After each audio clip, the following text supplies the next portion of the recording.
Good evening and welcome to round 7 of the Sim Racing Hub International GT4 Championship as our eyes start turning towards the season finale in a little over a month's time at the Nürburgring. Tonight, drivers will be starting to evaluate who it is they need to beat in the points and how tonight's race might form a crucial part of their title challenge. Last time out, Thomas Walters certainly made his presence known in only his second race in the season, leading home Sem Spenkelink, who survived a late race collision to limp to the checkered flag in second. Behind, Andre Brendel scored his first podium of the season in the Camaro, whilst championship points leader Tim Krul failed to make an impact. The first time the Cayman driver has finished outside of the top 5 this season. From the spine-tingling sand dunes of Zandvoort, we head across the North Sea, almost perfectly due west, to the home of Grand Prix racing in the spectacular Silverstone circuit in the heart of England. The 5.891 kilometre layout, built in 2010, has brought about close racing across all categories, with the arena section providing a technical challenge to an already demanding circuit. I'm Tim Fulbrook, and tonight I'm joined in the commentary booth by Steve Proudly. And Steve, from the confines of Zandvoort to the open airfield foundations at Silverstone, is certainly going to provide another twist in the tale that is this season so far. Yeah, absolutely, and we seem to get a twist in the tail every single time these GT4s take to the track. I mean, the racing this season so far has been absolutely outstanding. We've had several different drivers on the podiums. Nothing is signed, sealed and delivered till that checkered flag falls, as we've seen, and especially we saw at Zandvoort. If you cast your mind back to that race, what a tragedy for Sem Spenkelink towards the end there, having a collision with a sideways car on the start-finish straight. So yeah, definitely going to be an interesting race this evening. And Silverstone, I mean, it's such a fast flowing track, and the thing with these GT4s is to try and keep that speed up, keep the momentum going. I mean, you know, to the regular guy, you and me, we'd love to get behind the wheel of these things and probably think they were the fastest thing since sliced bread, but to the seasoned race driver, they're probably a tame little beast where you need to keep that forward momentum going, you need to keep that velocity in check, and you need to keep the MPH as high as you can, and really hustle them round the track. And Silverstone's a big, wide open track, so there is going to be opportunities for slipstreams. There's going to be opportunity to take different lines through corners to maybe just get the edge on your opponent down the inside, round the outside, whichever way you can. And you know these drivers are capable of it. They are all just heading out onto qualifying now, so very, very soon we're going to start to see who's going to shine this evening at Silverstone. Well, we'll have a quick look at the championship standings. It's Tim Krul who leads the way, 148 points, a reduced margin now down to 15 points ahead of Sem Spenkelink, with Yannick Valenduk a further 8 points back in third. A total of 22 points separating the top 3. Well, it's a 23-point gap separating the top 4, if you want to look at it like that. A race victory as well, handing drivers 35 points. That shows you just how close things are at the top of the standings. Leading the AM category, Evan Atafas still leads the way ahead of Denise Pope and Lee Mosley, your top 3 in that category. That's Aston Martin, Janetta Aston Martin in the AM class. And to complete the top 10 overall, Mikkel Hutman, Dennis Werkman and Danny de Swart round out your top 10 overall. But as mentioned, it's Tim Krul in the Porsche 718 Cayman GT4 that leads the way in Pro, and Evan Atafas who leads the way in AM. So yeah, drivers heading out onto the track for qualifying. And Steve, Silverstone is a circuit that, like you just mentioned, it's very challenging, wide open spaces, plenty of room, but still you can only start your race in the best possible position, and that's towards the front of the grid. So drivers are going to be pushing hard tonight to set a good qualifying time. Yeah, because they need a good qualifying time. Obviously, they need that every week. They need to be, you know, whoever gets furthest up the grid, ideally pole position, you're giving yourself the best chance of getting into the first corner. But the thing with Silverstone, I think, is it's a very hard circuit to defend that, because it is such a wide open track. You can take slightly different lines. You can get the cut back quite easily because the corners are so wide, and it is, like I say, it's so difficult to defend. But I mean, I'm sure you'll agree, this championship here at SRHI with these GT4s is absolutely absolutely outstanding. The fact that we've got so many different drivers capable of being in the top 10, and equally so, we've had drivers that have been on the podium one week and outside the top 10 the next week, you know, not through accidents, just through not quite being on that same pace that the top 10 are. So it's a wide open championship, and it's really makes for some fantastic racing. We get the, you know, we do find ourselves shouting out similar names every week in, week out, but as I say, that's not always because they're in the top 10. Sometimes it's because we're surprised that they're outside of the top 10.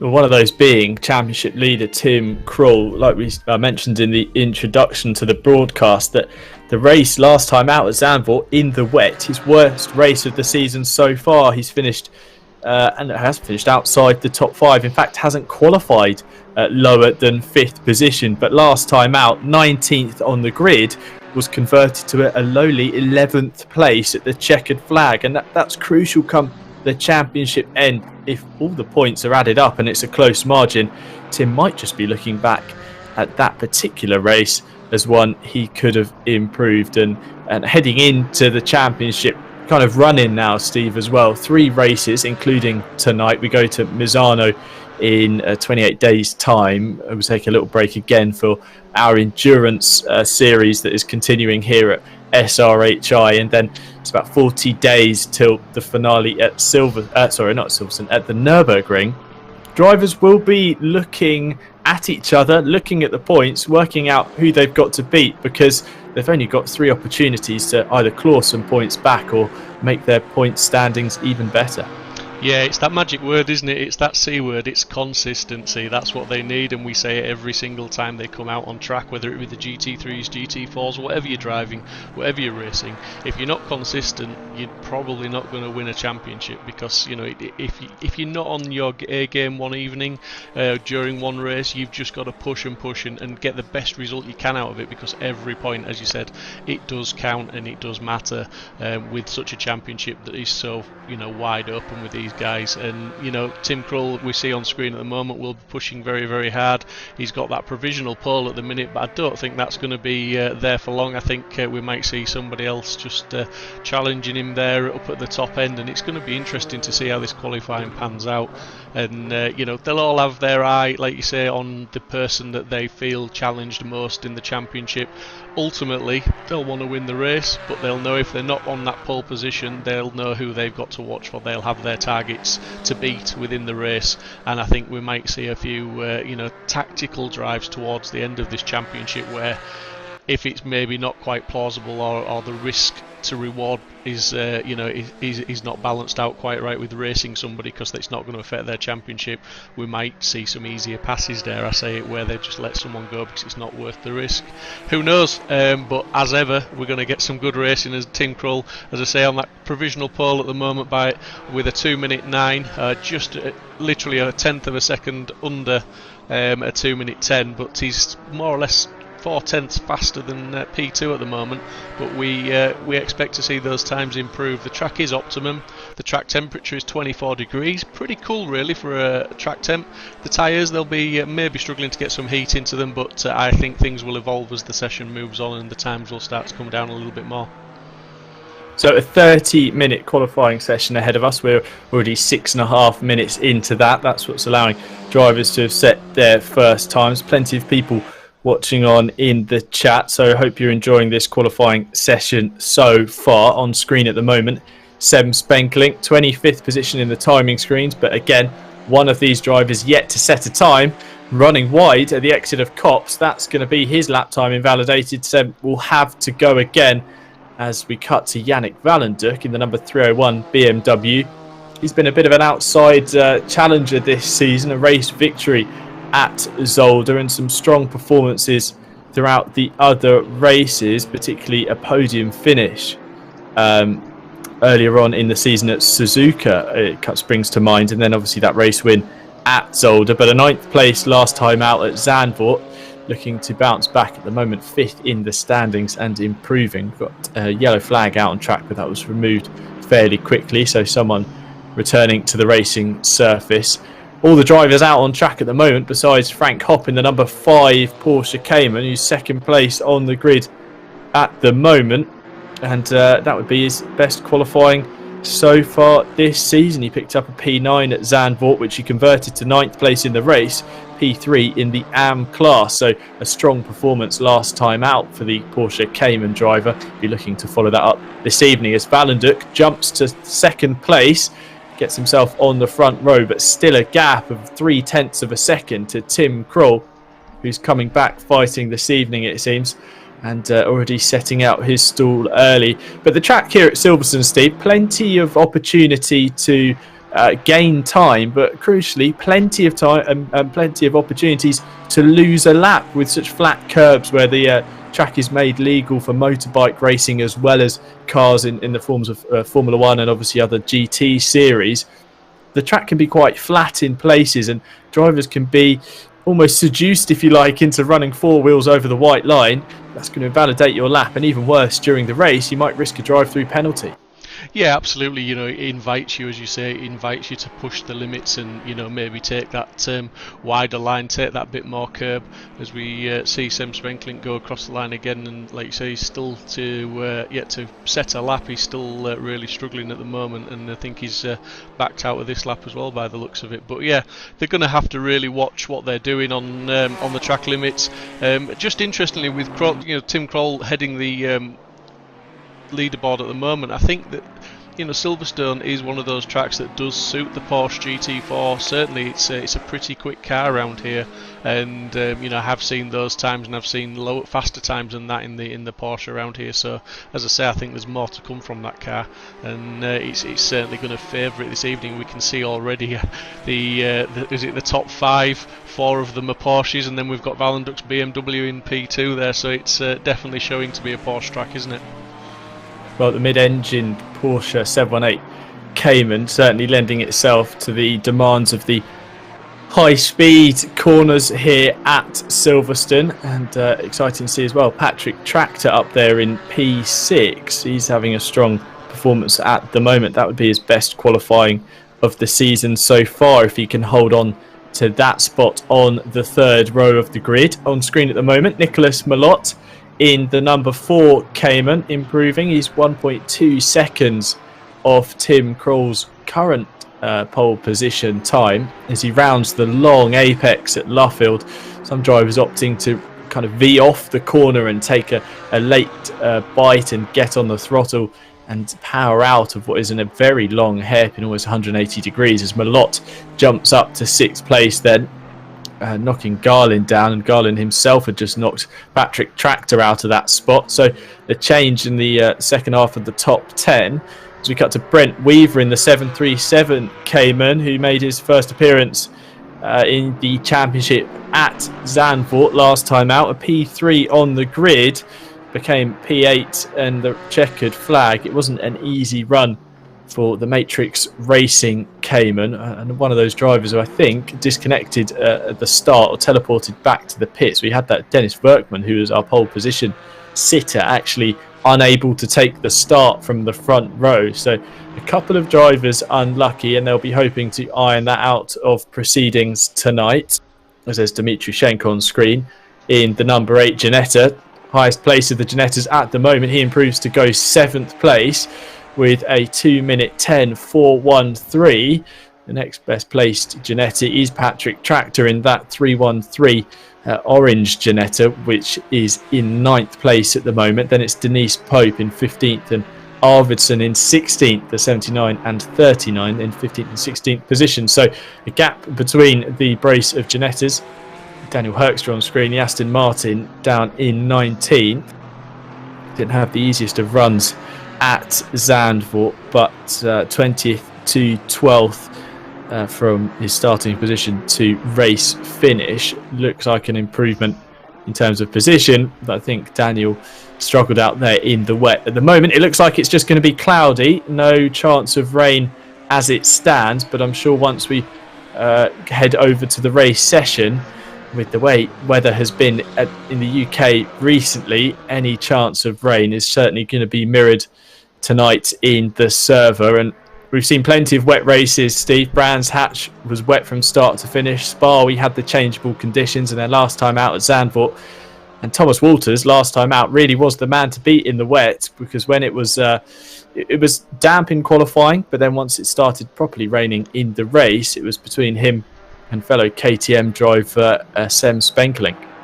Yeah, absolutely. He's proved himself to be a very quick driver in that KTM, and he's given us some good racing to watch. He's had a couple of unlucky incidents here and there that have maybe in some races have set him back a little bit, but he's never been far away from the pace. He's always been in that top six, definitely in tight, hot lapping times, and he's really making that KTM go well at any track that he turns up at. But we have heard from other drivers of the KTM, it's okay when you've got a clear track, it's fast, you can hot lap in it, you can set the times, but when you're in traffic it just doesn't quite have that punch to get past cars, and it's a difficult machine to work through the order if you're coming from the mid-pack. And at the moment Walter's in 13th, he's going to have to try and do a little bit better, otherwise he could be setting himself a little bit of a challenge. Another KTM setting himself a bit of a challenge at the moment is Sem Spenkelink, still not managed to get a time on the board. I'm not quite sure what's going on with Sem, whether he's got some strange tactic or something we don't know, but at the moment he's in 28th with no time on the board. So Sem, with half the qualifying session gone, he's starting to maybe just put a little bit of pressure on himself.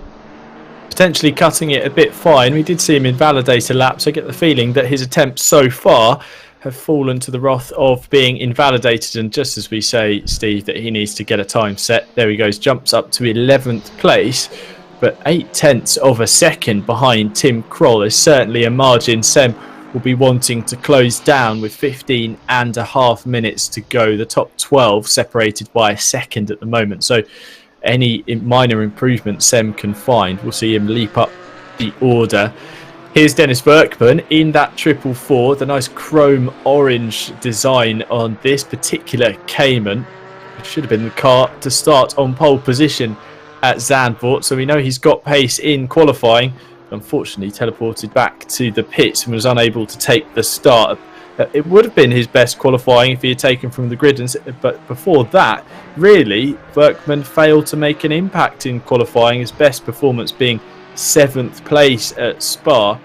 So if he has found a step in his performance in terms of qualifying, I'm going to hope to see him repeat it tonight, as Andre Garlin in the number 188 Audi jumps up to second. Berkman comes through Woodcote and cross the line to go fourth, so the 444 is in fourth. It's all fours at the moment for Dennis Berkman. Tim Kroll, as we head into the second half of the session, leads the way, Steve. Absolutely, yeah. I mean, I just cut to Sem Spenkelink there because he was just over half a second up on his time, and he's lost it through those last couple of corners. He's down to a 10th up, so he's definitely got time in his lap, and he's got time enough to get into that top 6 at least, I would say, if he can put the lap together. And he just seems to be struggling to maintain that speed, maintain that time, and improve. I mean, it was only a lap ago that we were saying he needs to get a time in. Now we're urging him on to get into the top 6. So I think although he'll be happy to be sort of 11th or 10th, he won't be truly happy unless he's in that top 5. I don't think, once knowing Sem, he'll want to push on harder. But at the moment, there's nobody in the top 10 that are actually improving their times. As Sem comes round to complete this lap, we're going to see if there's any improvement whatsoever, and it's pretty much within a couple of thousandths of his best lap time. So he's on it, he's trying, he's pushing, but it seems at the moment everybody's just pretty much matching what they've already done. No one's improving on track at this moment in time. It would be of concern for Sem to be that far off what is the ultimate pace at the moment, nearly a second off in terms of just one lap. That will be something he'll be hoping to reduce, because come the hour race with the mandatory pit stop, it's certainly going to add up across the course of the race distance. But at the moment, as we head into the second half of this qualifying session, it is Tim Kroll in the 933 Cayman that leads the way, a 209.879 second time currently, the benchmark for everyone out there to try and beat. Garlin second, 0.2 back, with Valenduc third, Berkman fourth, and then it's Xander Vale and Frank Hopp 5th and 6th, with Dimitri Schenk, Nicholas Milot, Patrick Tractor and Alexander Delors rounding out your top 10 at the moment, as we see Spenkelink pulls over to the side of the track and stops, heads back to pit lane, clearly unhappy with his performance so far. But with 12 and a half minutes to go, he does have time to make adjustments to that KTM Crossbow GT4 and potentially find some pace as a number of drivers head to pit lane, potentially to strap on a fresh set of tyres, make adjustments to the conditions or to the car that they've got underneath them at the moment, and go again with Arvidsson, Pope, Weaver and Mosley also in pit lane, as Suke Vervat there in the THRC Aston Martin improving to 17th on the grid. He's 1.5 seconds off pole, and with exactly the same time as Jan-Paul Eikelenboom's number 31 Mercedes. They're in 16th and 17th place. Rick Lottman on screen at the moment in the number 26 BMW, heading up towards Stowe. One of these very long corners here, and you can see the effects they're having on the BMW. Understeering wide and then a kick of oversteer as he heads down through the Vale and up towards Club, the left-right chicane. And again, just understeering into that first apex, clipping the curb on the right. A kick of oversteer for good measure. It doesn't look like that number 26 BMW M4 GT4 is playing along with Rick at the moment. He certainly seems to be struggling as he turns into the fast right-hander at Abbey. There's a horrible bump midway through the corner that can kick the car out and unsettle you easily, and it seems like Rick again is struggling as he runs wide through Farm. He's completely offline on the run into the right-hander at Village and the loop. And Steve, lap time, and your lap can just unravel that quickly. Yeah, absolutely. And just for those people interested in following the live timings, it is now live on Pitwall Live, so you can get the track map, see where the cars are exactly on the track. You can see all the sector times, and you can see who is setting the track alight, as it were, as we're looking at Evan Natafas at the moment. Currently 3/10 up on previous best time, so that 3/10, if maintained, would more or less see him close up towards the top 10, although not quite get in there, maybe round about 12th or 13th place, just depending how much he can maintain at that time. Just creeping up to 4/10 faster now, so still gaining time, still finding a little bit of time, but as I said earlier, interestingly, nobody ahead of Natafas in 18th currently. If they are on track, nobody is improving, everybody is going slower than their previous best, so it might be that we've seen everybody, and Natafas there does jump to 14th. It may be that we've seen the best of the top guys, that maybe gone out and put everything on the table in the first few laps.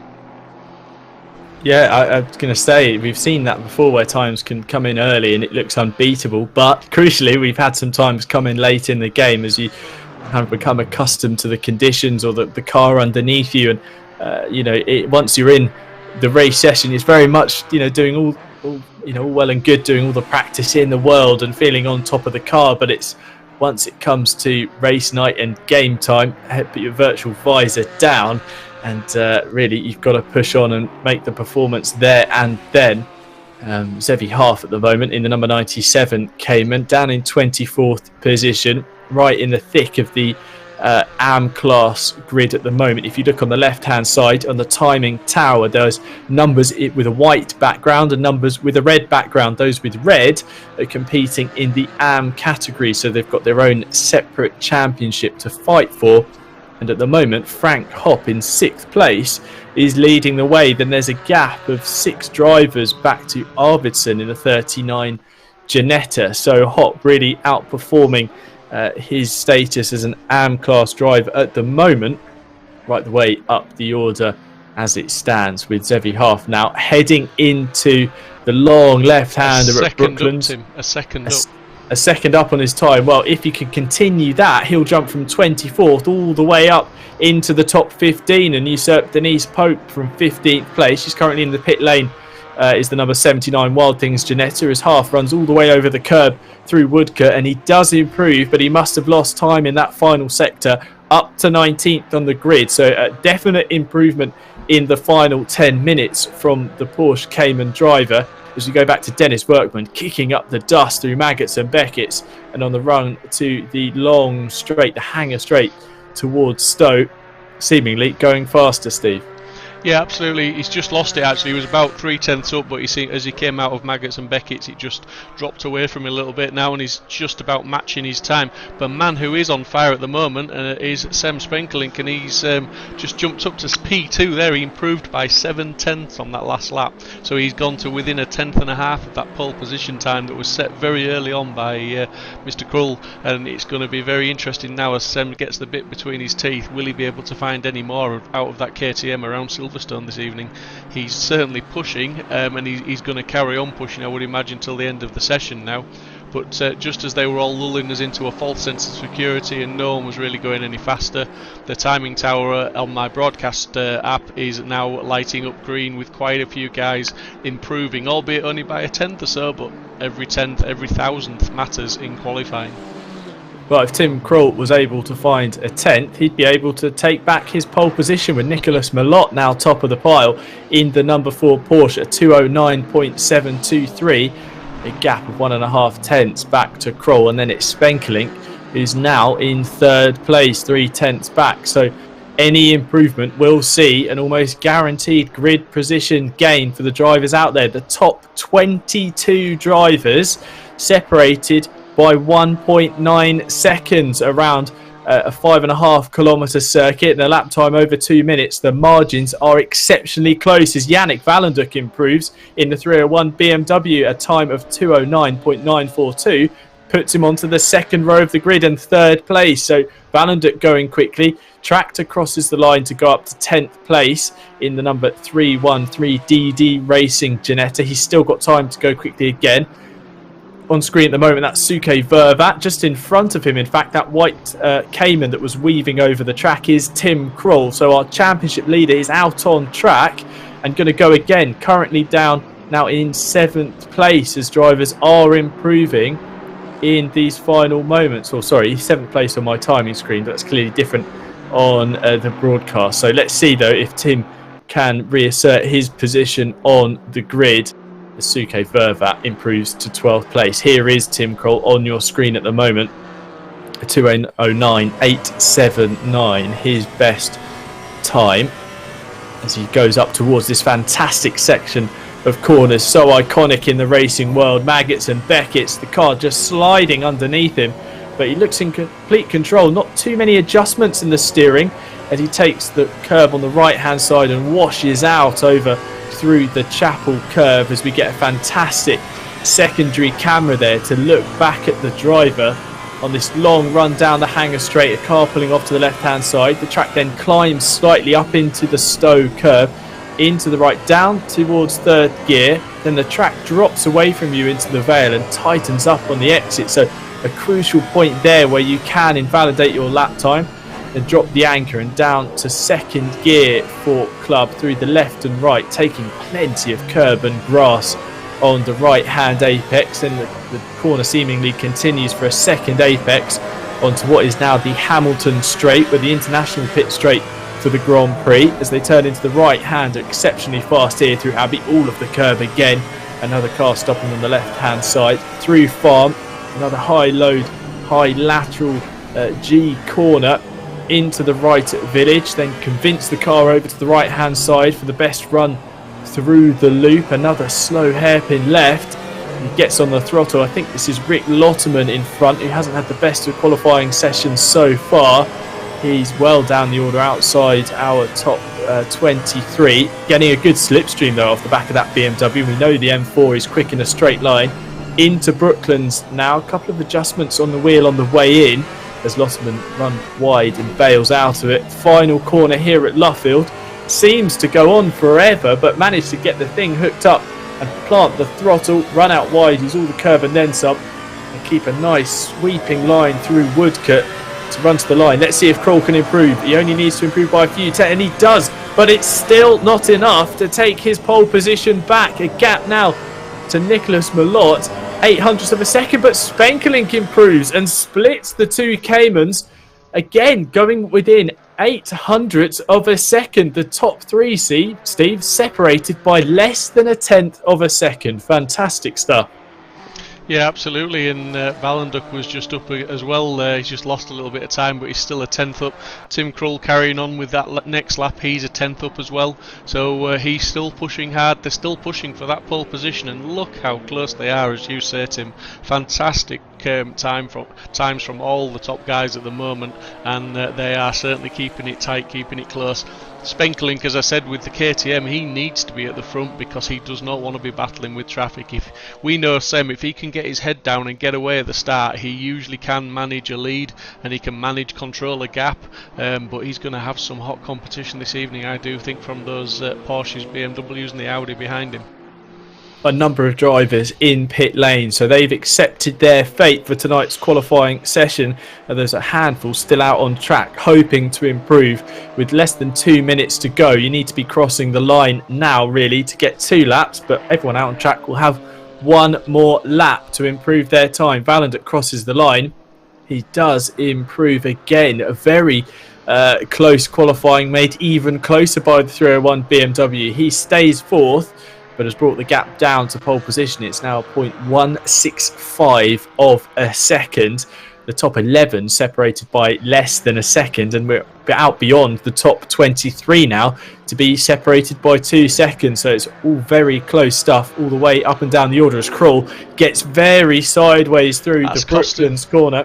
That's cost him. He was a tenth or two up there, and that slide's cost him. He's still carrying a slight advantage, but I don't know if it's going to be enough. He doesn't need much, but is it going to be enough as he runs towards the line now? There is literally nothing in it, and he crosses the line, and he doesn't. It doesn't improve. He's just a shade off. So unlucky for Tim. He did have the speed, he did have the time, but unfortunately he couldn't carry it. That slide cost him dearly. And then as he ran through Cops on what would have been his final opportunity to set a quicker time, he invalidates the lap and pulls aside immediately. Yannick Valenduk on screen with 44 seconds to go. A number of drivers heading to pit lane. They've given it everything, Krull being one of those in the number 933 Cayman. There's still an opportunity for him to lose a position.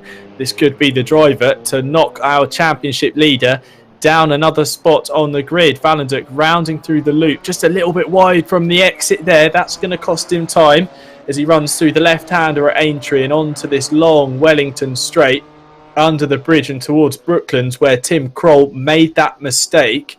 Let's see if the 301 BMW is more compliant this time as he goes through the left-hander. Again, a mistake in the middle of the corner, catches the slide but bails out of it. And Sem Spenkelink also making a mistake on his final attempt to improve.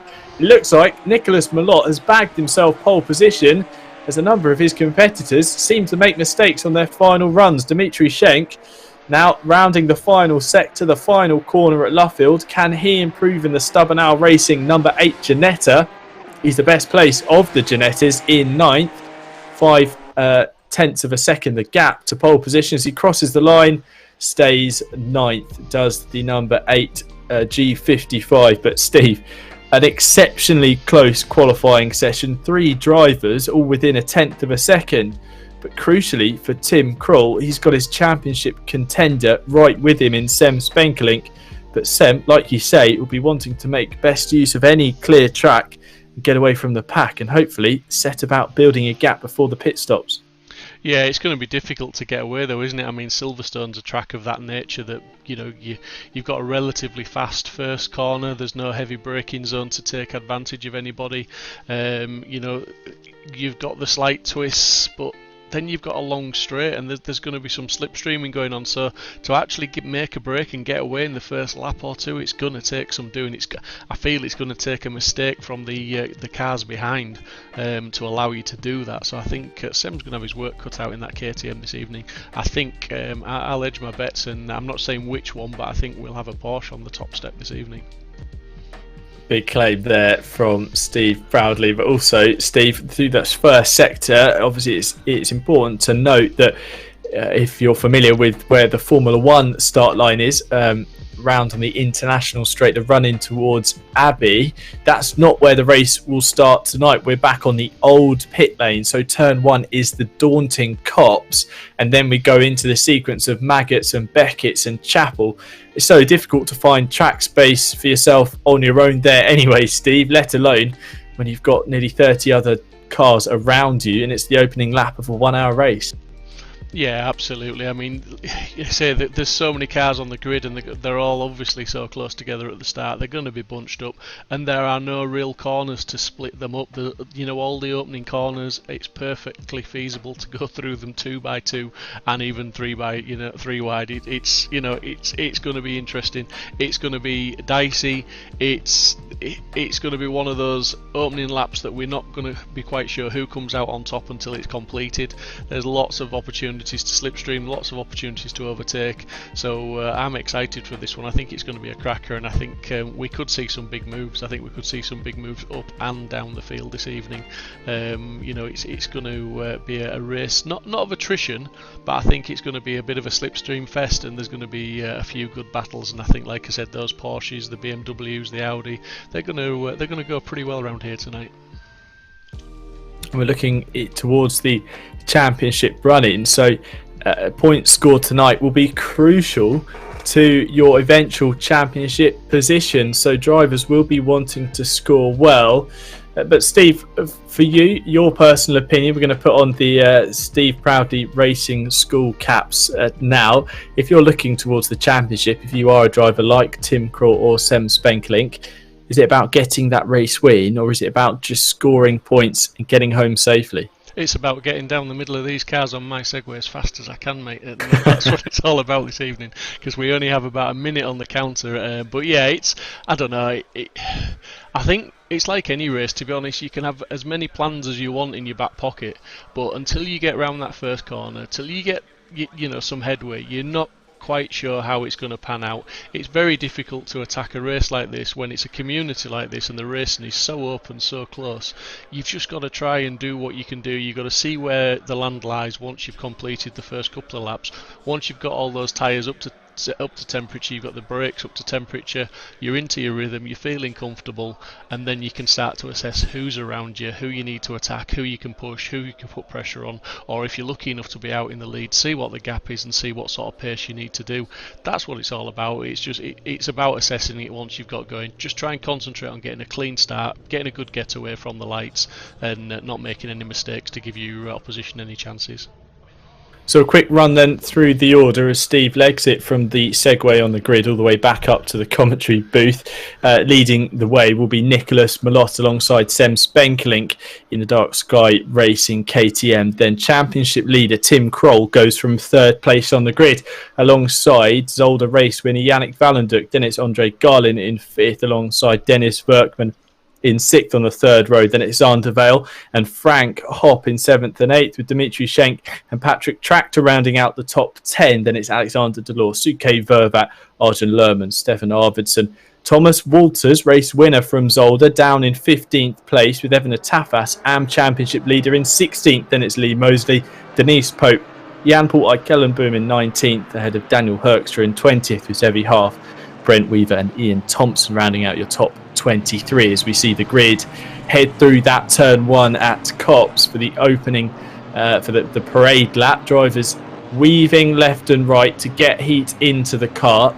Current conditions are slightly cooler than they were during qualifying. 23 degrees track temperature, 17 degrees ambient, with heavy cloud it seems forecast for the first 30 minutes of the race, and we'll keep you across that should it change.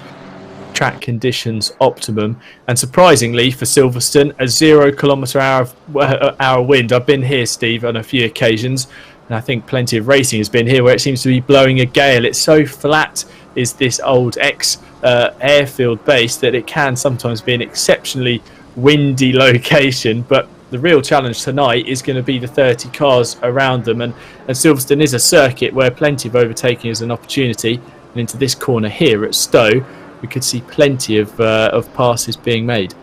Yeah, I've been to Silverstone a couple of times myself. Never had the fortune of driving a car around there, but I've done a track day on a bike around there, and certainly it is a windy open circuit, and it can catch you out whether it's a motorcycle or a car. So thankfully tonight, no wind for them, just a big wide open track and 60 minutes of racing ahead, and I think it's going to be close. I mean, Do you think, personally, Tim, do you think anyone is capable or will run away with this evening? Do you think we're going to see a big margin? I think it's all going to come down to the pit stops, because I feel like everyone's going to be kept together in a long line, and it's going to be about making your pit stops at the right time, nailing the strategy and not making any mistakes. It's so easy, isn't it, to make a mistake in the pit stops here, and we've seen that before, that making a mistake on the way in, stop go 30 seconds, I think will be crucial if everyone is so close together on the grid, or a drive-through penalty for track limits. Basically, make an error in pit lane, and it's just going to be crucial, I think. How about you, Steve? Who are you looking at to make an impression on tonight's race? Because Spenkelink in second's looking quick. He's got his championship challenger Kroll though alongside him, and even further down the grid, the likes of Patrick Tractor and Thomas Walters down in 15th. There's a number of drivers really who we think could be up inside that top 10. Yeah, absolutely. But I'm sticking to my guns, and I do think it's going to be a Porsche. Now, whether it's Malott, whether it's Kroll, whether it's Workman, don't count Workman out of it. He's in P6 at the moment. You've got Hopp, you've got Vale. They're all quick guys, and Valenduk, he's shown good pace in the BMW at various tracks. So I think basically what I'm saying is Spenkelink has got his work cut out to get that KTM on the podium, I feel, this evening. I hope Sem, as one of Sem's fans, I hope he proves me wrong, but the realistic side of me just thinks he's going to have his work cut out, and I think although he's qualified it well, I think it's damage limitation for him this evening. I think he's going to get overpowered once those guys start slipstreaming, and the little KTM maybe runs out of steam a little bit, and we'll see, but I think Porsche on the top step for me. So as they round the final corner at Luffield and form into grid formation on the left hand side of your screen, that's Nicholas Malott, our pole sitter in the black and red Porsche alongside Sem Spenkelink. 60 minutes of Silverstone ahead of us. It's the Sim Racing Hub International GT4 Championship. It's a run-in to the title finale at Nürburgring. You're getting ready for the green flag any second now. Spenkelink alongside Malott. And as they go green, Spenkelink getting a fantastic start, but he is matched by the pole sitter as they run into the copse for the first time. Spenkelink attempting to go around the outside. He's still got an overlap as there's a big calamitous collision in the background there. One of the Camaros turned round in the mid-pack. A number of drivers having to take evasive action as they file down into single file through Maggots and Beckett's. It looks like Malott has got the jump on Spenkelink as they round through Chapel. It's Valenduk then in behind. It looks like Kroll has lost out now. He's in 4th place behind the BMW. Then it's Workman and Garland. And then that looks like another one of the Porsches just behind the 118 Audi of Garland. And they head up towards Stowe. Malott getting wide, Spenkelink following him as well. And that's going to allow Yannick Valenduk up the inside of the right-hander on the run down towards the chicane at Club. The left and right, Spenkelink on the inside, defends from the BMW. He's going to try and close the door through the right-hand apex and does so. Retains that second position, but a mistake nearly cost him a chance at fighting Malott on this opening lap. The Porsche leading the way from the KTM and BMW. And behind, confirmation it is Kroll, Garlin, and then Frank Hopp in 7th, ahead of Zandavale, Patrick Tractor, and Dimitri Schenk, rounding out your top 10 as they go through into Village for the first time. Spenkelink mighty on the brakes, closing up behind the Cayman into the right-hander. And through this technical arena section, he's got the cut back through the loop and has actually taken the lead on the exit of the corner as they go through the left-hander at Aintree and down the long Wellington straight. That Cayman's going to try and fight back. Spenkelink goes defensive very early on. Malott to the outside there, side by side into the left-hander at Brooklands. Valenduk wants a piece of the action as well as they go into the long left. Malott has to succumb to the pressure, and as we think, I see a spinner behind. That could have been Tim Kroll, I think, might have gone round. Indeed, it was our championship leader round at the end of the first lap of tonight's race, so he's dropping down the order. Spenkelink retains the race lead though. He leads at the end of lap 1, and Steve, it's only been one time round the Silverstone circuit, but I feel like we've had an entire race already. Mate, they're spoiling us this evening. Look at Valenduc though, he's really putting the pressure on Malott at the moment. He's the one, he cost Malott that first place I think as they ran down the straight, and Malott had to go wide to defend against Valenduc instead of focusing just solely on getting past the KTM of Spenkling. So yeah, I think it's going to be so far so good, one lap in, and yeah, frantic action, and disappointed to see Tim Kroll having that issue there. He's dropped down currently to round about 7th place, so he's not out of it. He's not a long way back, but he's not doing himself any favours. We've seen Malott moving to the left hand side of Spenkling, which will be the outside for the next corner, and Spenkling's going to hold that line, but will Malott get the cutback to get back down on to the side of Spenkling? It's not looking like he is, and Spenkling's going to defend now, and he's defending pretty hard, which is going to be costing them time, and it's going to give Valenduc all the opportunities in the world to maybe make not one move, but we may see Valenduc jumping 2 cars in very short succession. Malott gets up the inside through Club, and as they're compromising each other's lines, Valenduc goes all the way around the outside. He's now side by side on the left hand side of the Porsche as they go into Abbey, but lifts out of it and opts to maybe live to fight another day as Malott continues to harry the back of that KTM for the race lead, looking up the inside into the right hander at Village. Unable to get the job done that time. The KTM far superior on the brakes, as behind Frank Hopp and Andre Garlin 4th and 5th on the road, battling out for what is the race lead in the AM category, as it looks like Tim Kroll is plummeting down the order. Steve, I can see on the timing tower his name dropping down to 14th now, so another issue for our championship leader. He's outside of the top 10, and this gap in the train of cars really is the gap that's been vacated by our championship leader. Here he is on the exit of Stowe and the run down into Club. He's ahead of Patrick Tractor. The run into the left right, oh, he just goes very deep, and that's contact with the Cayman there, and he spins across the track. Dennis Workman in avoidance, and there's contact again with one of the Aston Martins. That was Tractor pushed wide in the 313 Ginetta as well. It's all unravelling for our championship leader as Valenduc attempts to go around the outside of Malott into Magnussen Beckett's. Can he hold the line? No, the Cayman fights his way around the outside. But Steve, like we said before the race began, opportunity for drivers to climb the order, but plenty of opportunities to slip back down the standings, and Kroll down in 22nd and in pit lane is certainly going to have to pull something out of the hat tonight if he's going to fight back into the points. Yeah, I mean, we saw him take a couple of big hits there during that replay, and I think maybe he's got that damage. Maybe he's now electing to, the fact that he's towards the back end of the field, he's maybe electing to take a pit stop. Get that pit stop out of the way. The car will run for the 55 minutes. He'll be able to fuel it enough to go. He'll just might see a bit of a tyre degradation towards the end, but he's got to try something now, hasn't he? He's got to just maybe try and get out there, try a different tactic, and we have seen drivers, salvage races by doing that. I can't see that he's going to win the race from there, but he definitely could be capable of getting back into that top 10 and scoring some points. Kroll is yet to rejoin the track. I haven't seen that 933 start rolling down the pit lane on my timing screen, so even more drama is potentially about to go a lap down as well, as the leaders run through the loop and Aintree, and on the exit of the second sector and into this final part of the track is Schenk battling hard. 2 Ginettas going at it for 9th place. That's Schenk in the black and green Ginetta G55 ahead of Patrick Tractor in the orange and light blue 313 car as they head down towards Brooklands. Kroll has got going, so he's back out on track. He's just going through Magnussen Beckett's now, so he hasn't gone a lap down, which is crucial. And we're nearly 5 wide further down the order. That's Zevi Half, Rick Lotterman, that's Jan Paul Eikelenboom in the black and yellow Mercedes. In behind, that's Denise Pope. As they go through Luffield, they've managed to get it all sorted out, Steve. That was a bit of a shock to look back up at my screen and see 5 GT4s side by side, but that's the racing we love to see here. That's called broadcaster timing, is that one, mate? That was just literally, I could see it obviously on my preview screen and just brought it up at that opportune moment.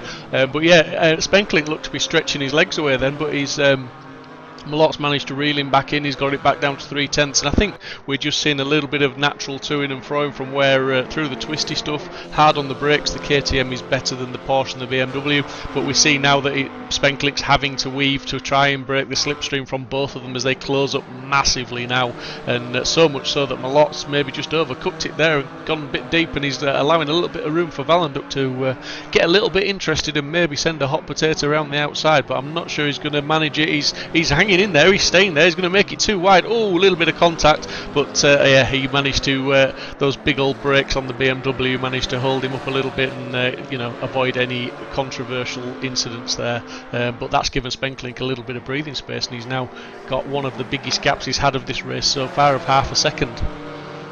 Battling like that, costing them time twofold. Not only are they losing time to race leader Sem Spenklink, they're also having the margin reduced behind. Frank Hopp reeling them in, as we see Jan-Paul Eikelenboom again managing to get away from the scrap behind, which is Pope, Vervat, Van der Berg and Hoekstra, as they go 2 by 2 through Abbey and through the left at Farm.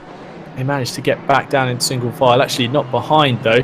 As we see, that's Van der Berg going side by side with Hoekstra. Hoekstra holding on to that 21st position ahead of the Cayman that looks to try and get a cut back through the loop and on the exit onto Aintree in the Wellington Straight. The purple and pink Aston Martin number 66 looks to have the position signed, sealed and delivered for now. I can't quite believe it, Steve, but we're only 9 minutes into this race so far. Plenty of action still to be had as Valenduk looks the quicker driver of these two at the moment. Get the feeling that it's not if, but when Valenduk makes the move that gives him that second place on the road.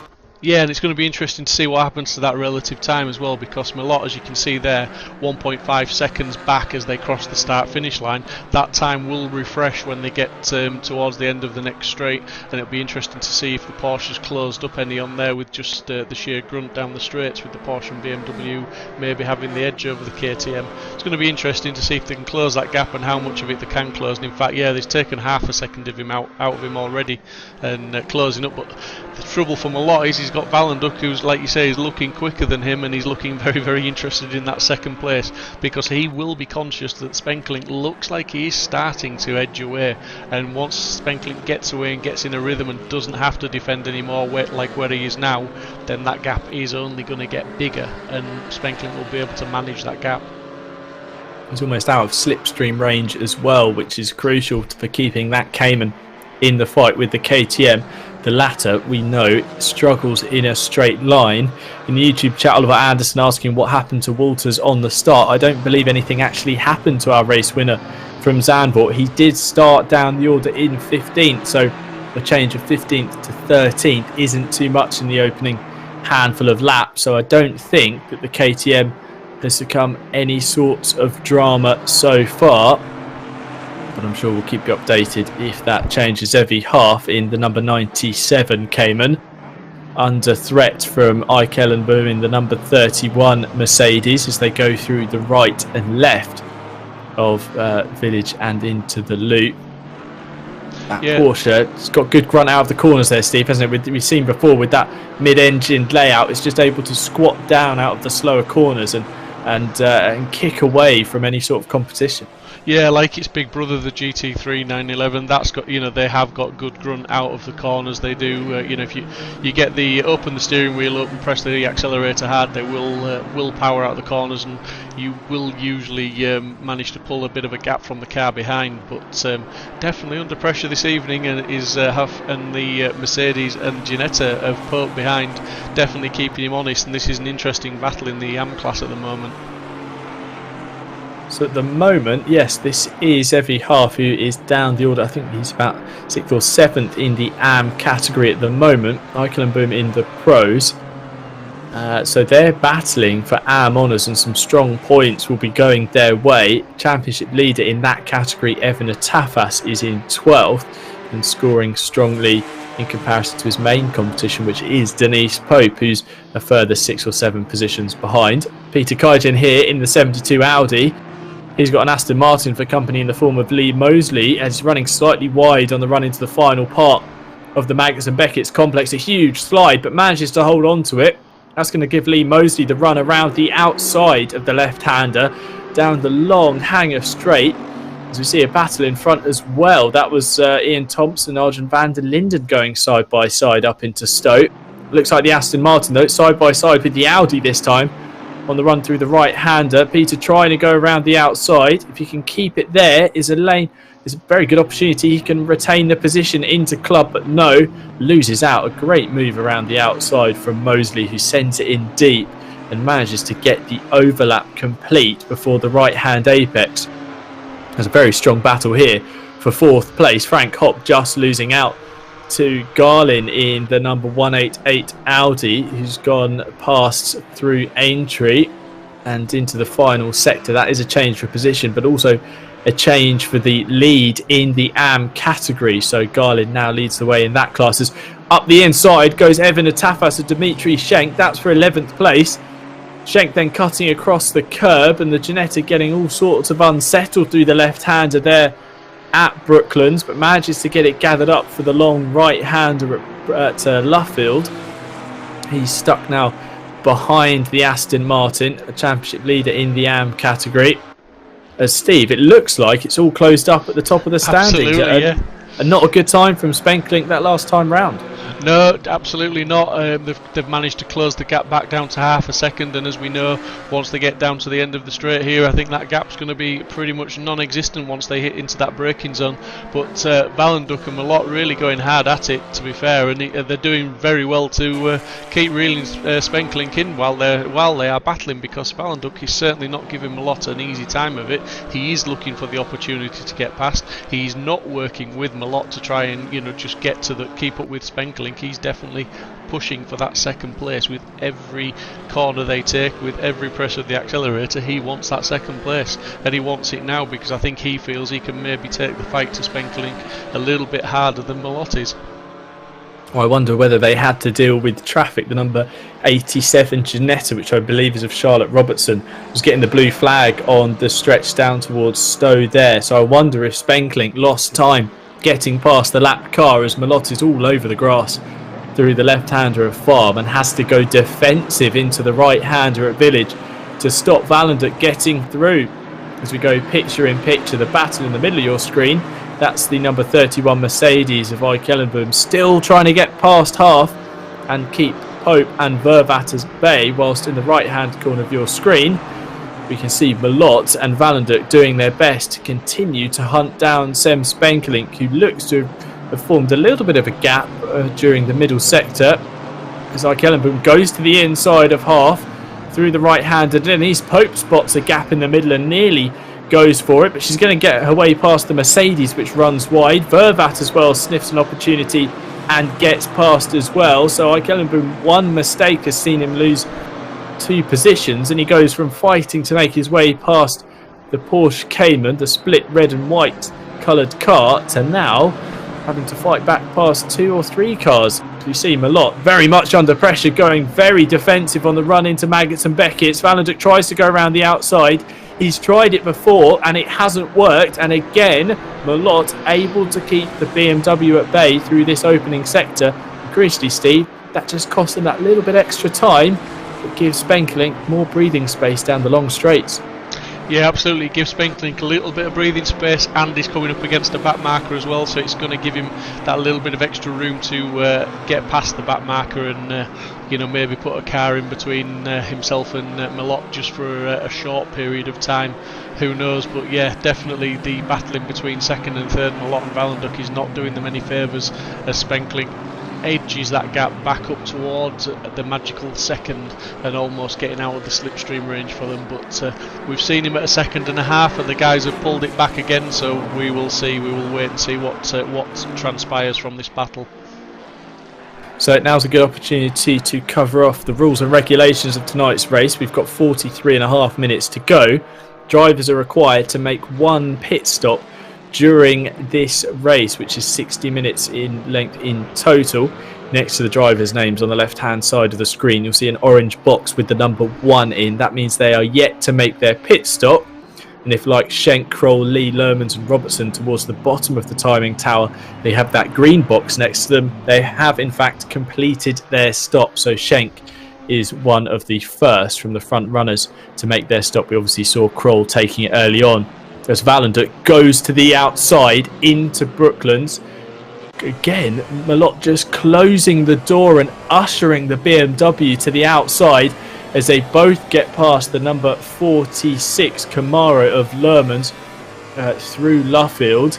Both of them sneaking up the inside there, and I think Valenduk had his eye set on the rear bumper, wasn't going to let the Cayman go through without him as they go through into Copse. Valenduk seems to be getting a good exit from here on previous laps, but this time round drops back considerably. I think he took too much curve on the inside, unsettling that BMW, dropping him a few car lengths back as they go through Maggots and Beckett's, the sweeping section of track, and through the right-hander into the left at Chapel. Great shot from the rear of Malott 718 Cayman. You can just see how the gaps ebb and flow through certain sectors of the track.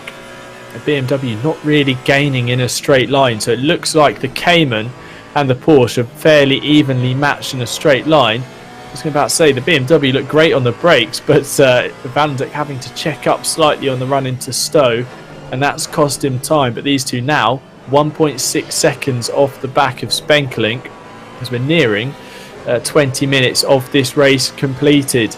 They run through Club then through the right-hander, and their eyes are certainly going to be turning towards strategy now, potentially, Steve, because they've got to make their stop at some point. Maybe you opt for doing something different. If you were Valenduk, like this, you can't get past Malott, consider doing something else and trying to jump in with an earlier or a later stop. Yeah, absolutely. You start to think about what can you do strategy-wise. It's what I was meaning at the beginning of the race. You've settled into your race pace. Valenduk's thrown everything he can throw at Malott.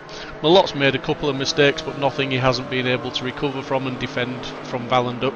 But what's happening now is Spenkelink is 2 seconds up the road, extending that gap out. If these guys were not battling, I have no doubt that they would be able to hang on to Spenkelink, but because they are battling, it's played into Spenklink's hands. So yeah, you would think that they are now settled into a rhythm. They're doing what they can do, and we've said it before. I think maybe Valenduk would consider pitting and making that early stop, but that will bring him out in traffic. There is no massive gaps behind him. It's going to throw him a long way down the order, and we've seen before. Your lap times will suffer, and you will, the undercut will not work because you end up, it costs you time. Your lap times are slower, and you end up further down. You potentially lose a lot of positions through it. So it's really a roll the dice and hope for the best situation at the moment. Cost a lot of time in pit lane. In fact, it's over a minute of track time lost if you make your stop at the moment, considering how much fuel they might have to take on to go to the end of the race. Drivers who have pitted so far, like Denise Pope, down in 20th in the runnings at the moment. In fact, I think she's further down than that, 25th, as my timing screen adjusts. So you could be right towards the back. But crucially, Steve, I think that actually the gaps between everyone are still close enough. If you were to pit, you'd come right out of the back of the train and in some clean air. Everyone's in this long train that stretches from the chicane at Club all the way through to Maggots and Beckett. So I reckon a minute's worth of time, which is about half a lap, could come out of the back in clean air. That's just how close the racing is between everyone. The top 23 separated by 57 seconds. Yeah, well, speaking from experience at Silverstone in the Porsche Cayman, I did qualify in second place for a race, got hit in the first corner, literally was last in around about 20th place. We had to do a mandatory pit stop, so I did my mandatory pit stop on lap 2, and when the leader of the race towards the end did his pit stop, I overtook him as he exited the pits and won the race. So it does work, but I think at this stage in the race, when there's 38 minutes left, it's a bit of a, like I say, it's a roll the dice. It's a real risky strategy, even if you think you're going to come down a long way, because with the pace you've got, you are going to come across traffic at some point. You are going to catch cars, and you will be racing for position, so you're not necessarily going to to get past them. They're not going to give you the position. You're not lapping them. So that's what costs you the time. And sometimes it doesn't cost you a second. It can cost you 2 or 3 seconds a lap, which once you're battling over tenths like these guys are up ahead, it just puts you out of the race. Myself at this stage, I don't think I'd pit. I think I'd just concentrate on really putting the pressure on Malott. I think what I would do is I would stay out there as long as possible. While you're Valenduk, while you know you are faster than Malott, I would keep the pressure on him, hope and wait for Malott to pit, and hope that I've got a couple of laps left in the tank so that I can really go put some hot laps down and try and jump him on track by doing that by the overcut really. And I think at the moment Valenduk has got the lap times, he has got the pace. If Malott wasn't there, he would be going that little bit quicker. I think we're only talking a tenth or two, if that, but definitely would be a little bit quicker.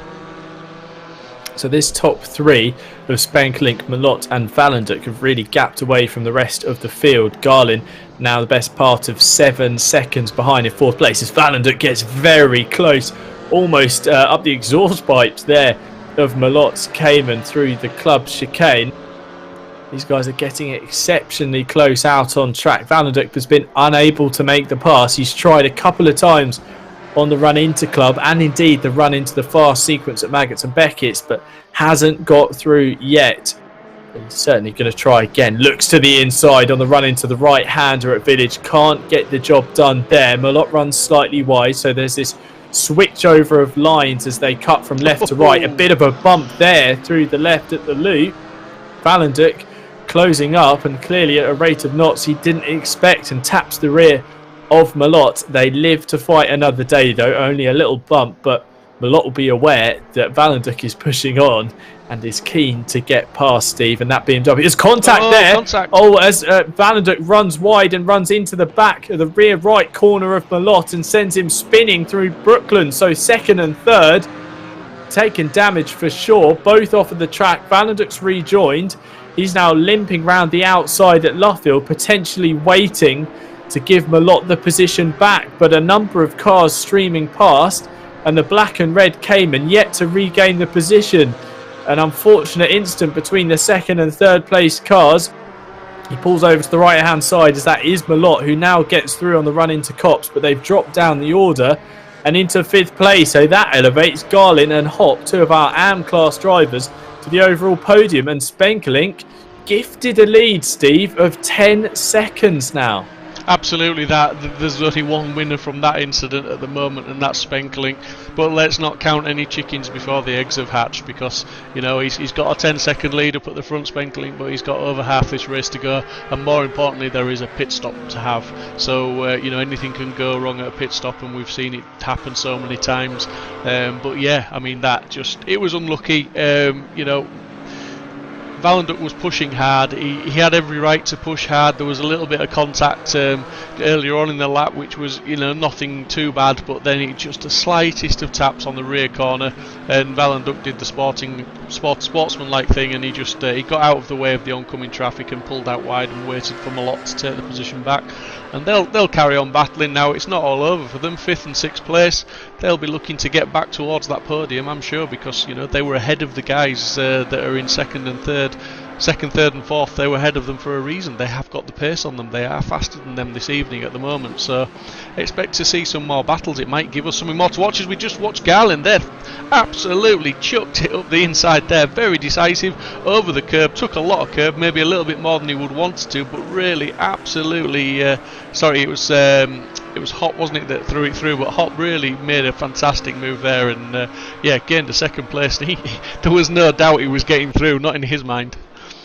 He was getting past whether the Audi liked it or not there into the Village. And speaking, Steve, of drivers going quickly, Tim Crow, our championship leader, is the fastest man out on track at the moment, matching Sem Spenkelink on that previous lap. He had a few tenths over the race leader, so Kroll, who's closing up to the back of Denise Pope, who we saw battling inside the top 20 before she made her pit stop at around the 40 minutes to go mark. So we could see Kroll catapult up into the points. He needs to get inside that top 15. we could see him work his way up. That early stop, despite the incident, Steve, could play out for his benefit, as we see Weaver and Arvidsson also heading to pit lane. Yeah, I think the obviously we didn't want to see Malott and Vallenduck come to grief where they did, but this is going to give us an excellent battle in the next few laps if nobody dives into the pits to spoil our fun. But yeah, because they're going to close up on those guys ahead there, which is already a 2 and nearly 3 car battle, and we could see it turn into a 5 car battle within, like I say, the next 2 or 3 laps. Because those guys ahead are battling and they are going to be slowing each other down a little bit. Malott and Vallenduck are pushing on, pushing hard, and they are catching them. They're catching them at a steady rate of knots, and I think we might see a bit of a good old scrapperoo once they all get together.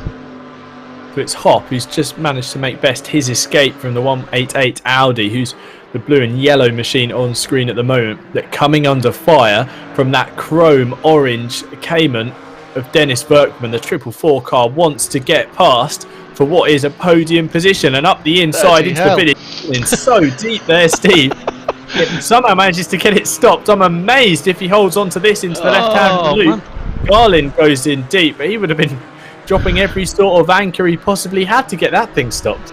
Jeez Louise, I thought he was on his way to Brands Hatch. That was amazing. He just literally, I wasn't quite sure what line he was taking there, because he just almost like he came into shot and went out of shot, and he was there. And then more impressively, he managed to sort of get it, as you say, he threw out every anchor he had and got it stopped, but not only stopped, got it turned into the next corner. When it all looked lost, he managed to turn it even tighter and maintain his position, and fantastic driving. But that's two very decisive, very confident moves. We see it as we're looking like that was maybe Vallenduck going into the pits. It was indeed. He's taking his pit stop, so he's decided to, as they're catching these guys in front, Vallenduck's decided he doesn't want any part of this battle, and he's going to pit and try and do the undercut on them. I reckon Workman's right foot also joined his left foot in pressing the brake pedal as hard as possible there into the village section, the arena sector of the track. It certainly looked like he was going in late, but 2 Caymans making 2 very late moves into the right-hander, but nobody coming off the worse, and no damage, it seems, being exchanged between the cars. As Malott now looking to challenge on the back of Garlin and gain the positions he lost in that incident with Vallenduck at Brooklands, as we near the halfway point. On your screen here, Zevi Half going a lap down to Sem Spenkelink. So that's the race leader getting past the number 97 Porsche. Malott, though, gets the job done on Garlin. Very quickly indeed, executes the move into the club corner, gets through. So he's now up to 4th place on the road. Still got to make their mandatory stop as we head the clock 10 seconds to go till we elapse 30 minutes complete of the race tonight. Through the right-hander at the Abbey curve, manages to hold on to it. I thought he was running a bit too wide then. So let's give you a rundown with half the race gone and half the race to go. It is Sem Spenkelink that leads the way, a margin of 10.5 seconds over Frank Hopp, who leads the AM class standings from Dennis Workman in the number 444 Cayman. Then it's Nicholas Malott fighting back through the order after a collision with Vallenduck, whilst fighting for 2nd place. Andre Garlin in 5th place now, with Alexander Delors in 6th, the head of Zander Vale, Patrick Tractor and Evan Atafas, with Rick Lotterman in the 26 BMW. After that tricky qualifying, he's now up to 10th place, with a number of drivers having made their mandatory stops. Then it's Suke Vervat, Lee Mosley, Ian Thompson and Arjun van der Linden rounding out your top 14. All of those drivers still yet to head to pit lane. The best placed of the drivers who have made their mandatory stop is the driver of the 301 BMW, Yannick Vallenduck, down the order in 15th place, but crucially is in the points, and with a margin and some free air in front of him, he's going to be kicking on in an attempt to jump some of his competitors at the stops. He leads Dimitri Schenk, Arvidsson, Walters, Kroll, Pope, Weaver, Eikelenboom and Vanderberg rounding out your top 23 positions. Kroll in 19th after making a stop at the end of the opening lap following a collision, it seemed, and a incident at the Brooklands corner. It seemed a hot spot of action tonight. Patrick Tractor in pit lane from 8th place. He's going to drop down the order as he serves his mandatory stop. And once again, Steve, it's game on for Spenkelink because he needs to complete the laps, tick them off, but not make any mistakes when it comes to his pit stop, because with a margin that he currently has of 10 seconds, any slight error could see his race lead go up in flames. Yeah, absolutely. Just when the track action is this frantic, you've got the back markers like Sem has, and you're taking them on and just trying to thread the eye of a needle sometimes into the braking zones and through the apexes. He's got to keep yourself alert, keep the concentration levels up, because when you're not being attacked or when you're not defending, it's very easy just to lose that momentary lapse of concentration, and you can be off into the gravel. Just put one wheel onto the grass just over the AstroTurf and it can be just a little bit too far, and it can cost you the race. And as it will be fresh in Sem's mind, obviously, the incident at Zandvoort when through no fault of his own he came across somebody who was parked at 90 degrees across the track, and they moved and he was going for a gap and they closed the gap, and that caused him enough damage to lose the race win. So very unlucky, but it happens. So nothing's over until it's over, and Spenkelink, although he's got a good lead at the moment, he won't be celebrating just yet. He'll need to get that pit stop done, get back out and see how the land lies once he gets back out, because Valenduk, he's putting in some reasonable lap times, although he's not, I won't say setting the world on fire at the moment with his lap times. He's in the 2 minute 12s. Spenkelink's last lap was a 2 minute 11.5. But he's going considerably faster than a few people around him, is Valenduk, and he's certainly making progress to get back up towards the front once these pit stops have all played out. I'm still amazed that Spenkelink was able to finish the race, considering the damage sustained when he had that collision at the end of the Zandvoort race with the Aston Martin. As we see Malott there hustling in the background, running slightly wide through Stowe. And then Sem actually told us that his steering wheel was at nearly 90 degrees one way, and he is able to complete the remaining handful of laps with some rather intuitive driving. I can't imagine driving around an issue like that and still managing to hold on to second place. As we see, I was going to say, Garland, who's made his pit stop, handed a drive-through penalty. I can only assume that is for either speeding in the pit lane or track limits violation. So the driver, who looked set for a podium if everything went his way, has now had the tide turn against him in the 188 Audi, and having a drive-through penalty is certainly going to cost him plenty of time and plenty of positions. It's been such a strong performance in the opening 35 minutes. Garland has seen his race unravel with 25 and a quarter minutes to go. As the pit stops play out, Steve, Valenduk now back up to 8th place.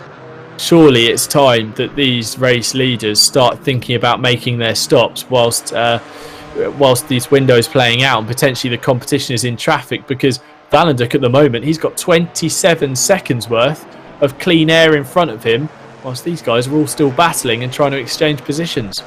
Yeah, absolutely, but will they know that? Probably not. They may see it on their relatives, but not quite sure. But Workman and Hop, they're both pitting now as we speak, so they've decided to pit. But I think Malott stayed out, so he's still stayed out, and he's 13 seconds behind Spenkelink. For me, the battle of this race is going to be Malott and Valenduk. It's going to be to see where Malott comes back out of the pits in relation to Valenduk once he makes his stop. As we see Natafas as well heading to pit lane. So they're currently in 3rd, 4th and 5th. We'll see where they are once they've made their mandatory stop. As well, Suke Vervat in the 73 Aston Martin opting to take his compulsory visit to pit lane, this time by Patrick Tractor on screen though. In the 313 Ginetta, he's doing his best to pass Dimitri Schenk in the same machinery, the number 8 Stubbenauer racing car. These two have been seemingly stuck together for the entirety of the race so far. As Frank Hopp emerges from pit lane in a fairly healthy position, it looks like he's just lost out to Dennis Berkman. And we saw the exchange of positions happen on track before that. And crucially, Hopp has come out in front of Yannick Valenduk, as we see the Gagler Janettas running through the right-hander at Copse. Schenk holding on to the position. But at the moment, it looks like Verkman and Hopper together on track, and then there's that gap. There we go, on screen, back to the silver BMW. So the orange Cayman at the front of the shot there, that is Dennis Verkman. Then behind, this black and yellow Cayman is of Frank Hopp. And then 2.6 seconds further down the road is Yannick Valenduk. So these guys are all very close together on track. There is a gap for Malott to fall into, but we'll have to see where he emerges once he makes his stop. 3 drivers yet to visit pit lane, and those are the top 3 at the top of the standings. We nearly go 3 wide into club. Patrick Tractor on the outside, trying to make the move on Dimitri Schenk, and Alexander Delors fancies a sniff of the action in the number 49 Cayman. Can't get the job done through the left, right, and through the final right-hand apex of club. Now that Cayman getting a good run down the Hamilton straight and up the inside into Abbey, but dips out of it there and allows Tractor to swoop round the outside. As in the picture-in-picture, we see our second place runner, Nicolas Malott, heading to pit lane. This is crucial for the race. Where does that number 4 black and red Cayman re-emerge on the circuit? As it looks like Tractor has got the overlap on Schenk as they go through Aintree. He's going to get the pass done as Schenk runs all kinds of wide and over the grass on the apex. They're 3 wide under the bridge as Delors looks to the inside on the run up towards Brooklands. Late on the brakes, nearly gets the job done. There's a slight tap from Tractor, but he's got the pass done into the complex at Luffield as Malott gets rolling down pit lane. We'll have to see where the Cayman resumes. That's Valenduk on screen right now, coming into Copse. And as they go through the right-hander, you can see the black and red car exiting pit lane as they run in towards... Oh, look how close that is on your screen at the moment. That's Frank Hopp to the inside, and Malott falls into that gap just between the Cayman and the BMW. Steve, I said there was a gap there, but I didn't quite think it would work out like that. Malott gets back on track in front of rival Valenduk. Yeah, absolutely. So now we've really got a couple of battles going on the track at the moment, and look, Valenduk's not wasting any time. He's looking like he wants to make it around the outside, and I'm not sure he's going to do that. I mean, he's virtually going to be putting the pressure onto Malott straight away, and it is battle resumed. Malott had a few laps of reprieve when Valenduk pitted, but the Valenduk is very much back at him now, and he's realising that Malott's just come out of the pits. His tyres and brakes won't quite be up to temperature, so this is the lap that he needs to really attack Malott and try and get the job done before he gets back into that rhythm, and more crucially gets the car back up to temperature and racing trim.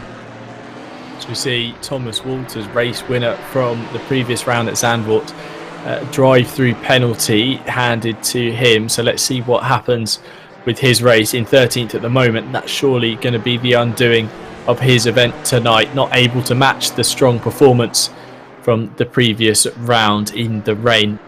As Sam Spenkelink heads to pit lane, so our race leader is making his mandatory stop with around 20 minutes to go. Number 76, KTM, will be looking to rejoin the track well ahead of this gaggle of cars. He had a 10-second lead over them before the pit stop window really opened with around 30 minutes to go. As Spenkelink trundles down pit lane, he's going to rejoin the racing surface well ahead of any sort of competition. Number 26, of Rick Lotterman, will take the lead, but it's not going to last long. He will be needing to make a visit to pit lane shortly, well, within the final 20 minutes of this one. Yeah, and here's Tim Krul, Steve. I was just going to say, Tim Krul, he's fighting his way back through, isn't he?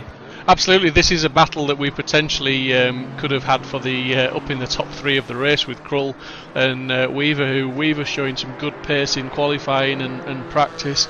Both very quick drivers, just somewhat out of position due to incidents and accidents. But Krull, yeah, like you say, making a really good comeback and driving hard, attacking hard, and just doing what he needs to do. And he's working his way towards that top 10, and he might just manage to get himself back in that top 10 if he keeps going going as he is. He's doing a fantastic job with 18.5 minutes left to go. He's up against it, but yeah, he won't give up until the end, I don't think. But Spenkelink, he's back out. He's in the lead. And he's in the lead with 4 seconds, and he's done his pit stop. So Letterman, who still needs to make his pit stop, obviously out of position at this moment in time. So your top 3 at the moment, realistically, once the pit stops play out, will be Spenkelink, Workman and Hop. With Malott and Valenduk, battle resumed and battling very, very hard, albeit they've got Hop just in front of them as well. So this could get very, very interesting very quickly. I was going to say, I thought Lotterman would take the race lead, but such has been the performance from Spenkelink so far. He's managed to pit and come out in front of the number 26 BMW, so Lotterman unfortunately won't lead a lap tonight, as we see Hop running wide on the exit of the loop, and Malott gets through, so position gained. Up to 4th place is the number 4.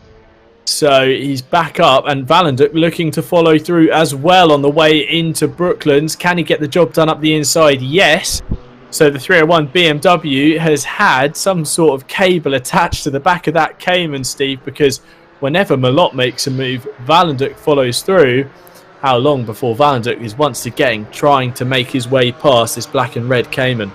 Yeah, whatever cable it is, I think it's a bungee cable, because it keeps toing and froing, stretching and pulling, and it does, it gets him very, very close to the back of Malott every now and again, and he really does apply the pressure. But then Malott seems to just every now and again find a little something and manages to pull a little bit of a gap. But they both really dispensed with Hop quite easily there, a lot easier than I thought they might. When Malott made the move on Hop, I thought that might give him a chance if Hop holds the BMW of Valenduk up, but Valenduk just seemed to breeze past him. So I think I think Hop really got a bad exit out of the corner there, and he just gave the BMW the green light to overtake. And again, Valenduk just on the back of Malott. Now this is one race these two guys will remember, and I'm sure they'll talk about for a few weeks to come, until, well, maybe till the next one, but definitely giving us some entertainment this evening with some close racing. Malott's aware of how close Valenduk is, though, weaving down the hanger straight. He doesn't want to give that BMW any slice of slipstream if possible, as they go through the chicane at Club. The Cayman trying to pull away because that BMW is looming large in his rear mirrors, and again down the straight towards Abbey, weaving slightly offline just to try and block any chance of slipstream for that number 301 BMW M4 GT4. But the Cayman of Malott kicking up the dust through farm, gets it stopped nice and cleanly for Village. Through this technical sector, the Cayman spitting flames as he downshifts into the left-hander at the loop. Both of them looking in fine form at the moment, considering their collision early on. And the BMW will be closing up in the straight line in the slipstream down towards Brooklands, where they had that collision in the opening stint of the race. On screen at the moment, Dimitri Schenk in the Stubborn Owl Racing Ginetta. He's holding on to 10th place. He's lost out though to Patrick Tractor. We saw those two together on track for the entirety of the race so far, but now it is the 313 that is the lead Ginetta, as Schenk goes deep into Brooklands and is about to lose a position to Evan Atafas, who takes up the 10th place spot in the 74 Aston Martin. Meanwhile, Rick Lottermans is our last to make the mandatory visit to pit lane in the number 26 BMW pits from second place, and will be rejoining a long way down the order. Noticed as well, Steve, that Andreas Garlin pitted and hasn't come back out on track, so the Audi driver looks to have had his fun tonight in a race that really unravelled with that drive-through penalty, opting not to take any further part in the action, as Malott again weaving from side to side. Yeah, sometimes I think the Audi looked to be struggling for pace, although he set off very well at the beginning of the race.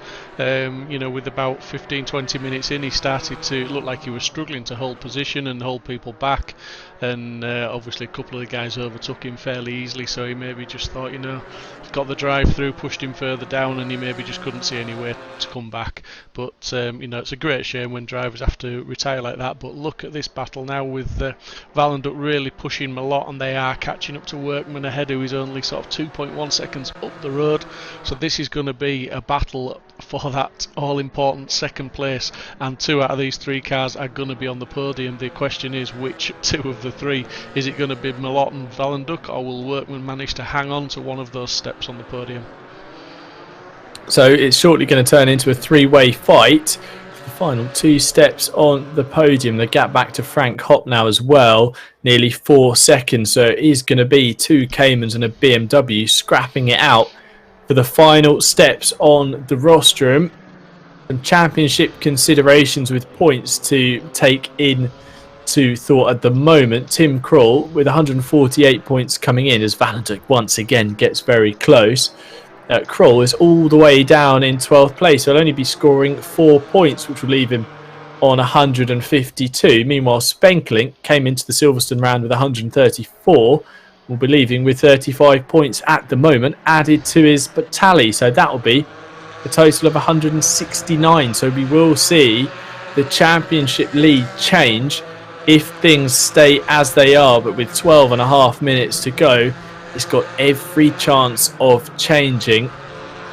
As we run through the Maggots and Beckett's complex, Steve, it does look like Malott and Valenduk have the pace on Workman. We've said it so many times, catching is one thing, passing is another. If they want to get that second place, they'll have to make a clean and decisive move with 12 minutes to go. Yeah, absolutely. It's looking like they're gonna catch him. It's not a matter of if; it's just a matter of when. Like you say, 12 minutes to go. We could see a battle in the last sort of 5 or 6 minutes for those final 2 steps on the podium, because it's going to get very interesting. It's going to get very aggressive. Dare I say, very, very aggressive in the braking zone. Valenduk, they're closing right up, but no hesitation, no lift. Just that's my braking marker. I'm going to hit it, and just inches to spare really there, as you could see from the front splitter cam. So Valenduk's throwing everything at this, but Malott equally up to the challenge and defending very, very well. So they run through the right and left of Abbey and Farm and into the arena section. It definitely looks like Malott and Valenduk have the pace on the number 444 Cayman of Dennis Workman. That previous lap, in fact, Malott and Valenduk doing a 2-minute 10.4 and a 2-minute 10.3 respectively, with Workman a second slower on that previous lap of the Silverstone Grand Prix circuit. So the competition clearly have the pace, but Workman crucially has the track position. He's going to have to get his elbows out though with 11 minutes to go if he wants to hold on to this second place position. Looking back from the roof of Workman's Cayman, you can see just how the gaps ebb and flow on the entry and exit to some of the most iconic corners in motorsport, up towards the fast right-hander at Copse. Workman a much earlier apex, but it seemed Malott was able to hold better apex speed, and on the run out closed the margins slightly as they come again into Maggots and Beckett's for the 23rd time. Looks like Malott's just got a bit more corner grip, and as you can see through the sequence into the final part at Chapel, Malott's closed the gap significantly through them. So much more minimum speed in the transition between the left and right. He's now closing up down the long hanger straight and bringing Valenduk with him. Run up the slight climb in towards Stowe, although Malott makes a mistake in the braking zone. Fortunately able to get the car pivoted almost on its footprint there, and it gets a clean exit. Not too much time lost. Malott taking a better line into the corner there than Workman, who seemed to diagonally cut in quite early. But once again, Steve, Valenduk closing up significantly on the brakes. It seems to be catching him off guard how much quicker he is into that chicane compared to these 2 Caymans. Yeah, I mean, I've not spent much time behind the wheel of the BMW, but I didn't think it was that much better than the Porsche on the brakes, but it certainly looks like it is. And you know, he's really closing up on Malott, who now is looking like he's going to start challenging Workman anytime soon, and he's almost trying to throw it up the inside now, which is going to turn into the outside, so I'm not sure he's going to get that move done. But Valenduk is watching, and he's going to try and obviously follow Malott at the earliest opportunity if Malott does manage to get past. But it's all looking a little bit you know, close at the moment, and it could be anybody's second place on the podium as it stands now, because Valenduk, look at that, he's not even eyeing up the inside, he's looking like he's brazen enough to throw the BMW around the outside if the opportunity presents itself, and Malott is now getting held up, which is pushing him back towards Valenduk, and Valenduk's really going to start putting the pressure on Malott and really squeezing him into what is becoming a very tight and small gap. So let's see then if Malott can open the door and Valenduk follows through as they head up towards Copse through the right hand, and once again Malott's speed advantage as Workman runs wide, that's going to give Malott the advantage on the exit. They're side by side, Malott on the outside as they run into Maggots and Beckett's. Workman able to swoop around the outside but understeering still. We've seen how quick Malott is through this particular exchange of corners. He's still up the inside, has an overlap through the right and through the left at Chapel, able to complete the pass around the outside.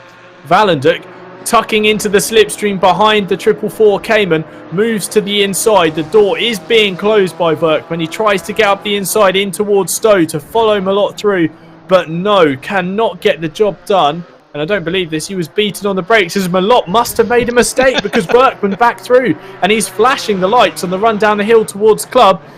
Valenduk goes exceptionally late again on the brakes around the outside, but can't get past either of the Caymans. They were 3 wide at one point, managed to all settle things back down. But Steve, Malott got the job done. He's still flashing the lights, but he made the mistake and lost the position. Yeah, we were focusing on Valenduk and Workman there, and it looked like Malott maybe just went a bit deep on the brakes and left the door wide open, and Workman didn't need that second invite to retake what is P2. So great driving from all of them. It's good spatial awareness, and they're really putting the pressure on each other. As we see Valenduk now, he's gone down the inside, which turns into the outside. He's trying to get the cut back and try and get the run now as they come through this next section. He's going to try and get a slipstream and maybe try and put a bit of pressure on Malott in the next braking zone. As we've said many times, that BMW is very good on the brakes, or it seems to be in Valenduk's hands. On the run down the straight in towards Brooklands, Valenduk trying to go round the outside, but he's understeering off and he goes wide and into the grass and the runoff area at the outside of the corner, manages to get the car back onto the racing surface for Luffield. But that could be game, set and match for the driver of the 301 BMW, who has now lost considerable time to his rival Nicholas Malott. So the battle for the podium, well, I say it looks pretty much decided, but with 6.25 minutes, it's probably going to all change in the next few moments as Malott again quicker through Copse than Workman. And on the run through Maggots and Beckett's again, he's just able to close the gap and carry more minimum speed, it seems. He's just got such a cleaner run through that sequence of corners, the iconic S's at Silverstone. And meanwhile, Sem Spenkelink in your picture-in-picture, there's no one around him. It's like he's here on a track day in that number 76 KTM. No challenge following the incident earlier on between Malott and Valenduk. He's just been able to lap to his pace, execute his strategy and stay out of trouble. Still got 5.5 minutes to go, but I think it's race all wrapped up for Sem Spenkelink as Malott tries to get past Workman again, and that's going to cost them time. Valenduk's going to close up indefinitely, and that'll be 3 for the party once again, Steve. Yeah, absolutely. It looks like Malott, like you say, is putting the pressure on Workman. At this moment in time, Malott will be focusing all his attention now on moving forward into that second place, because he knows that if he can get that done, that's good. That's game, set and match with the battle with him and Valenduk, because Valenduk, I think, is going to struggle to... He may get caught up to the back of them, but he's going to struggle to get past Workman as well. So if Malott can get past him and put Workman in between himself and Valenduk, then he'll be a happy boy and it'll be job done for him this evening, I think. And he's in the pound seat now to try and get that done. He's getting a good exit here. He's going to get the slipstream, but can he convert that into an overtake? It's not the longest of straights, and it's into a very open braking area here, and it's He's going for the inside. It's going to turn into the outside, but if he can hold that tighter line and get it turned back, he might get the job done. He's going for the wide entry, and that's going to give him the cutback potentially, and it might be an overtake over the start-finish line here. As we see on the exit of Luffield, Malott trying to get the power down early. He's definitely closer to the back of the number 444 Cayman as they come across the line, but he hasn't quite got the speed advantage as they cross the start-finish straight and into Copse to get the move done. But if he can get the exit once again, he might be able to send a move into Maggots and Beckett's, where he's been so much stronger than his rival Cayman. He goes to the outside, tries to cut back to the inside into the left-hander as they go through the right and left. That speed advantage once again for Malott. He's almost too close, can't find the opening to get past Berkman for second place. He's almost running into the back of the chrome orange Cayman on the exit through Chapel as they both stay over to track right. Berkman defending hard. There is a Cayman-sized gap, but it's closed immediately by the 444. Malott jinks to the outside to try and go the long way around at Stowe. Gets the cut back again. He's going to be on the outside into Club. He just can't get the move done, but can he do it on the brakes into the left-right chicane? Berkman holds the inside line, which is the high ground through this sequence of corners, and just about to hold on, but no, Malott gets the switch back as Berkman runs wide, and once again it's job done. But as we've said, Valenduk follows through, so Berkman loses 2 places in the space of 2 corners. But Malott, crucially, he doesn't have a car between himself and that BMW. It's battle resumed between these two, Steve, and with 2.5 minutes to go, they're only going to have a couple of laps to settle the dispute for second place. Yeah, Malott did all the hard work there, and Valenduk said thank you very much, I'll take third place, and just followed him through. But I mean, Malott, he needed to do that overtake maybe at least 1 lap earlier, if not 2, and then Workman, I'm sure, would have given Valenduk a very hard time and not made it quite so easy. I mean, Valenduk just took total, he took advantage of the situation as anybody would. Workman had run wide, and he wasn't in any position to defend that P3 that he was in at that time. So yeah, Malott will be thinking, okay, well, it's going to be battle for the last 2 minutes, and whatever it takes to get to the checkered flag, he's going to be pushing hard. But to be fair, I think this is a fair outcome to the race at the moment. I think Spenklink's driven really well. He deserves that P1 that he's currently got. Malott and Valenduk have been battling hard. I think with the contact that they had earlier on, Malott deserves that second place, but to be fair, I think either of them really, they've given us a good race. It's not over yet.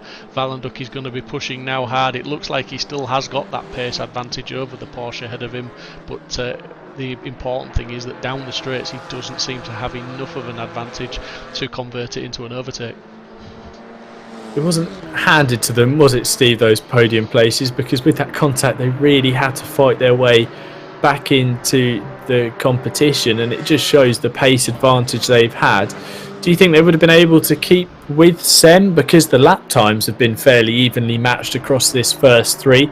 Might have seen a very different race across the entirety of the 60 minutes. Yeah, potentially. I mean, Malott has been holding Valenduk up, and that's, no disrespect to Malott, we're only talking a tenth or 2, if that, and he's driven a very, very good race to hold Valenduk back. But I think at the start, if Valenduk had got in front of Malott, I think Valenduk was the man that maybe could have taken the race to Spenklink. Having said that, it's very easy to say that. Malott, had he not been defending from Valenduk, may have had more pace, may have been able to stay on the back of Spenklink. We will never know, because it's all ifs and buts, and this is what's played out. Spenklink thoroughly deserves his race win this evening, and it's looking like he is going to win by the looks of it. He's not got too far to go now, and he's deservedly so. He's going to take the win this evening once that clock hits 0. And I think, is he just going to get another lap in? I think he is, isn't he, or is he? He's got a margin to back off if he wants as he crosses the line. White flag comes out, and no, one more lap in the books for Sem Spenklink. So I hope he's got enough fuel on board, because he had the opportunity to lift out. He only needed to have lost a second to the competition behind, and he would have taken the checkered flag there and then. But no, he's going to give us one more lap of the Silverstone circuit. So we're over the 60 minutes now. We'll be at probably 62 and change once this race is complete. he heads through the sequence at Maggots, Beckett's and Chapel. This is going to gift Valenduk one last opportunity to get the move done on Malott. As in a picture-in-picture, that's the battle between the Cayman and BMW for second place, which has been going on for the entirety of the 60-minute event tonight. And behind, Workman is there to pick up the pieces should it all end in tears. But Sam Spenkelink really has been the man to beat tonight. Strong performance in qualifying, saw him towards the sharp end. Okay, it wasn't pole position, but the pace between Malott, Spenkelink and Kroll in that exciting qualifying session, it could have gone either way between the three drivers. It's been Spenkelink who has risen to the top over the course of the event. He got the jump at the start, got past Malott and was able to make best his escape, whilst the Cayman and BMW sought about, quite frankly, knocking the living daylights out of each other as Spenkelink here rounds through Aintree for the final time. One more rest down this straight and in towards Brooklands and Luffield and the complex that rounds out the lap. And through the left at the Brooklands corner where we've seen so many incidents, and into the long right-hander at Luffield. Spenkelink kicking out the tail and getting some drift on the exit. But it's been quite simply sensational from Sem Spenkelink at Silverstone. He crosses the line to win at Silverstone for what is round 7 of the Sim Racing Hub International GT4 Championship Season 2. And with that, he takes the championship lead ahead of Nicholas Malott in the number 4 Cayman, who crosses the line, holding on to second place. Some will say justice ahead of Yannick Valenduk in third. A strong performance from Dennis Workman, who climbed from 6th to 4th place at the checkered flag. Frank Hopp takes 5th place. He looks very happy with that as he crosses the line to take a victory in the AM category with Zander Vale in 6th ahead of Alexander Delors, and Patrick Tractor rounds out your top 8 with Evan Atafas. 2nd place in the AM class, 9th place overall. Dimitri Schenk rounds out the top 10 for what is his second top 10 finish of the season. Then it's Arvidsson crosses the line in 11th in the 39 Ginetta to round out the AM class podium. Brent Weaver in 12th, a strong race considering he started down the order in 22nd position. Tim Kroll, championship leader coming into Silverstone, beaten up early on and down out of the running, but has managed to fight back after an early pit stop to 13th place ahead of Suke Verbat. Jan Huay Kellenboom in the number 31 Mercedes rounds out your top 15. Then Lee Mosley heads a gaggle of AM class cars. Denise Pope in 17th. Daniel Herkstra in 18th ahead of Zevi Half, and Thomas Walters, who was race winner last time out at Zandvoort, hasn't had fun tonight at Silverstone. He completes your top 20 with Rick Lotterman 21st. And then there's an 8.5 second gap back to Ian Thompson in the 666 Camaro. He crosses the line in 22nd ahead of Vanderberg, Lermans, Natalie Lee, Arjun van der Linden and Charlotte Robertson rounding out your top 26. And Steve, another classic here at Sim Racing Hub International. Some very typical GT4 racing, some close action.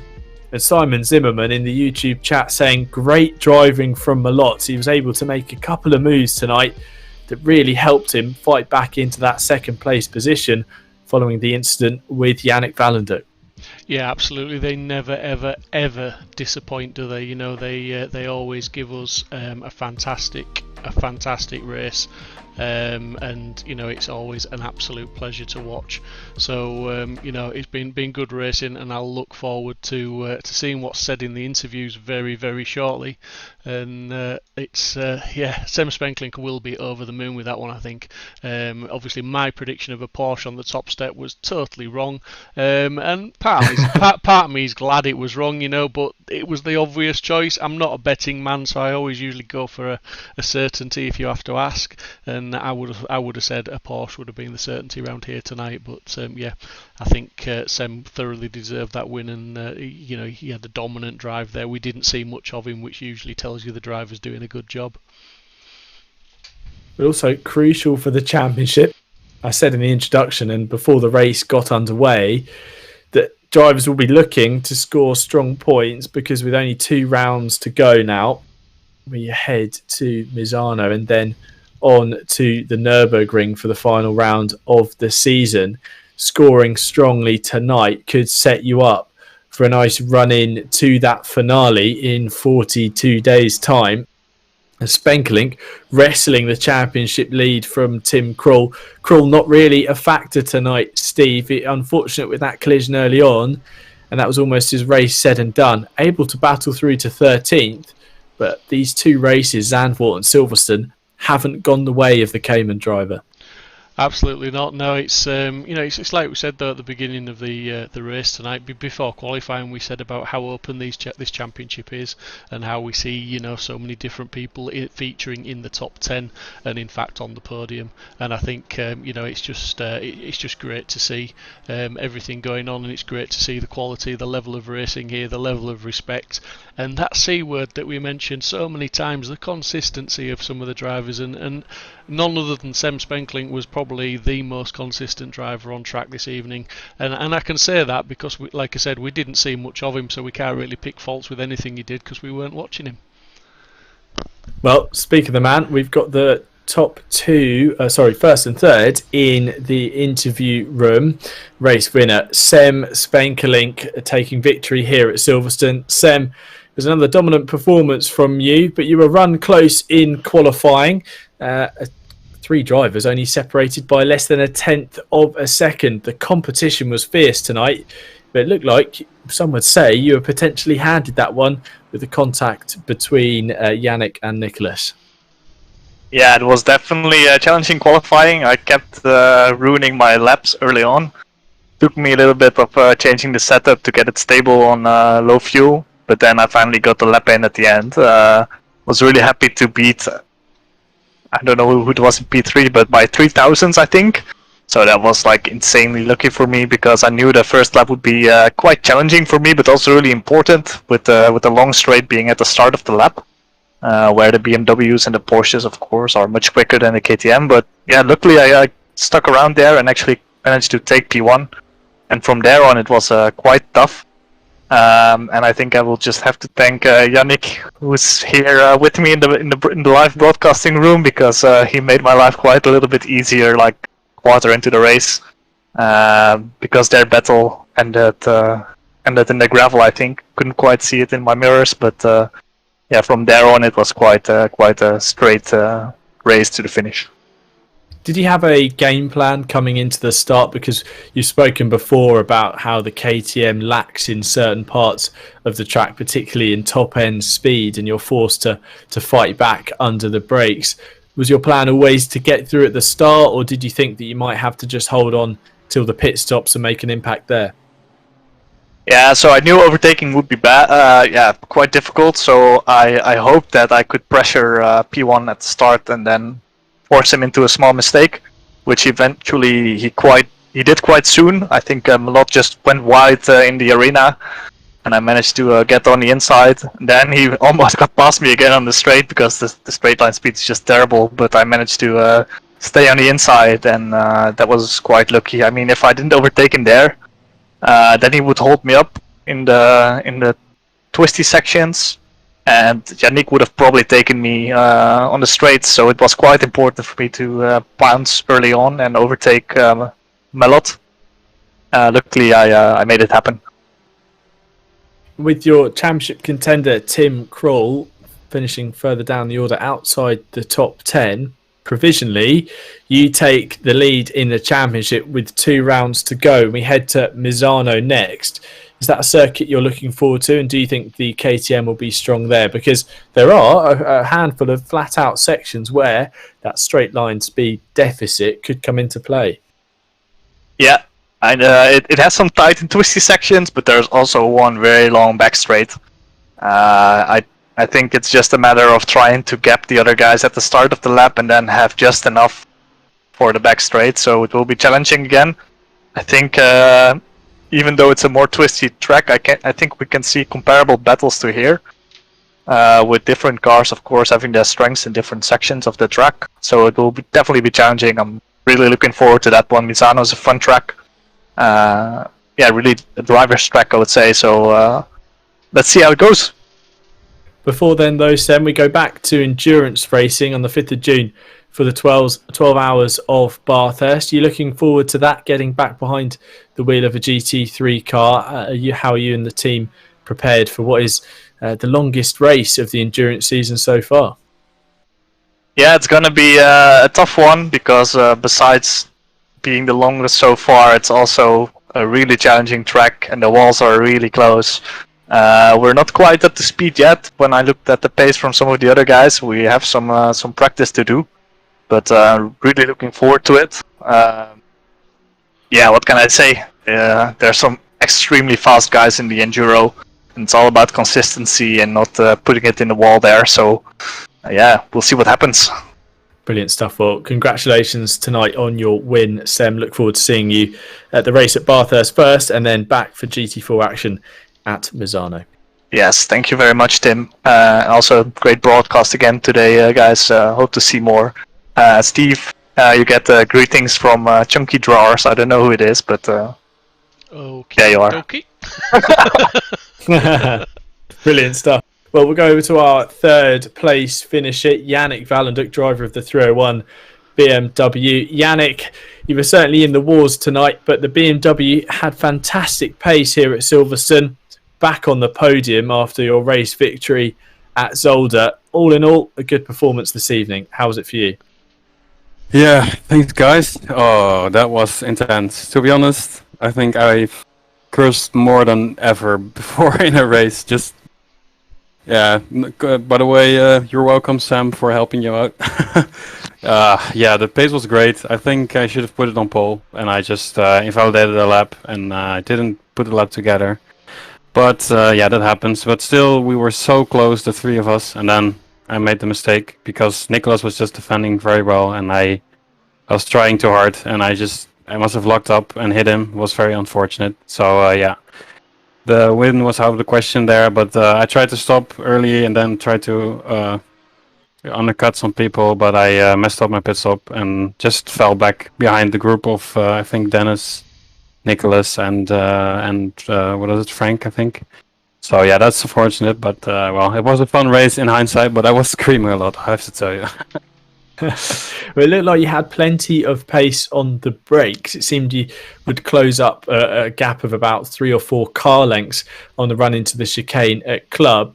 That incident at Brooklands, which was between yourself and Nicholas Malott, looked again just to be a kind of a misjudgment of how much quicker you were on the brakes. Did you find that was where you were generating a lot of your performance at the Silverstone circuit?